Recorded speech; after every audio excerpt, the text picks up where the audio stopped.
kenalnya Buddhis itu justru ketika saya sudah selesai SMA. Dan itu tidak dikasih tahu, tidak diberitahu oleh teman ataupun tidak diajak, tetapi itu saya menemukannya melalui sebuah buku yang ada di toko buku Gramedia di Semarang. Nah, tentunya saya bisa menemukan buku ini tidak tiba-tiba, tidak secara kebetulan, tetapi berawal dari kegelisahan saya tentang kehidupan. Dalam sekitar 22 tahun saya bertanya tentang kehidupan, ketidakadilan, kemudian kenapa orang lahir cacat, kemudian kenapa orang lahir miskin, kenapa orang lahir kaya, kenapa orang bodoh belajar juga tidak bisa pintar-pintar, kenapa ada orang yang begitu lahir dia sudah pintar sekali.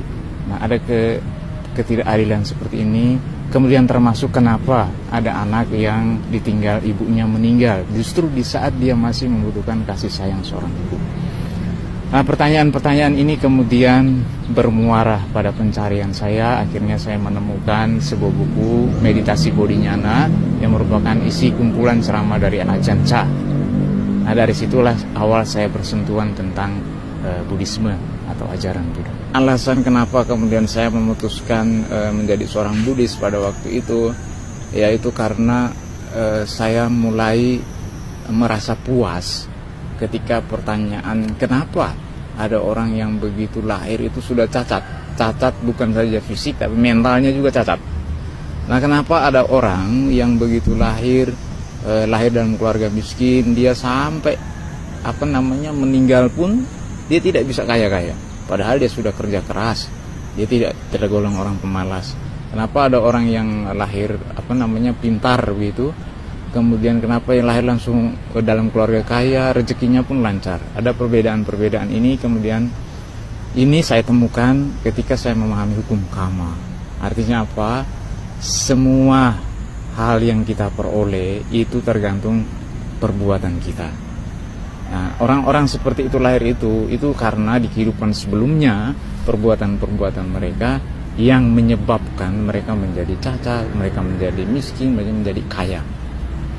Namun buah dari karma itu bukan suatu hal yang diterima begitu saja, tetapi ini bisa dirubah. Artinya kita sendiri yang menentukan hidup kita. Nah, satu hal yang menarik yang membuat saya kemudian meyakini sebagai Buddhis adalah jalan hidup saya itu karena banyak misteri yang terjawab di dalam ajaran Buddha itu sendiri. Nah, kemudian poin selanjutnya adalah ketika memahami kehidupan ini, kemudian Sang Buddha tidak hanya berbicara tentang hidup ini penuh dengan masalah, hidup ini penuh dengan persoalan, tetapi beliau memberikan jalan bagaimana supaya kita bebas dari duka yang dikenal dengan 8 ruas jalan kebenaran. Dan deskripsi tentang kesucian di dalam ajaran Buddha ini sangat jelas, sangat gamblang. Kalau mau menjadi orang suci adalah ketika dia sudah terbebas dari kebencian, keserakahan, kebodohan batin. Sangat jelas. Bukan karena dia punya kekuatan supranatural. Supranatural bukan menentukan seseorang itu suci atau tidak, tetapi kualitas mentalnya, batinnya itu sendiri.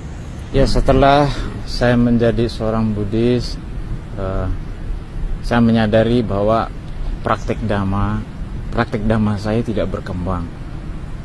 Akhirnya saya memutuskan untuk menjadi biku.